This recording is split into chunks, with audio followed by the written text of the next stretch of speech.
ìjẹta Monday wọ́n ṣe padà àpọ̀jùdì wọn mọ́lẹ̀ láti wọ́n máa ṣáàjì wọ́n ṣáàjì wọn ní mọ́dà wọ́n ṣáàjì wọn ní housing wọ́n ṣáàjì wọn ní belong to a love society. Wàkílì tó wá jẹ́ suspect tó ti fẹ́ pa mọ́dà 25 people nígbà àpá wọ́n bá jẹ́ òdò máa ń gbé ògbó fún ìlọ tí ọ̀fẹ́ bá ti pọ̀ jù ó máa ń fa ẹ̀wọ̀n yìí sẹ́yìn ní kí n ṣe Fúlàní ló fi àjẹ wá o Yorùbá ló fi àjẹra wọn torí gbogbo bá pa àwọn Fúlàní ẹ̀sìn kì í ṣe Fúlàní ẹ̀sìn ní Yorùbá gan ló gbà wọlé fún ilẹ̀ Yorùbá nínú àwọn commission tó ti ní lọ́wọ́ so wọ́n á bẹ̀ yín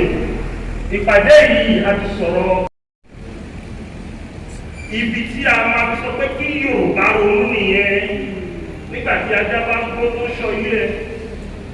tí wọ́n bá ti ká eyín ajá báwo lajá máa ṣe ráyè gbó báwo lè máa ráyè gbé olè jẹ nígbà tí olè bá fẹ́ wọlé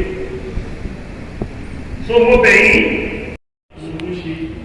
ohun tó máa ń jáde lẹ́nu ọmọ Yorùbá ni pé kí náà rẹ̀ ṣe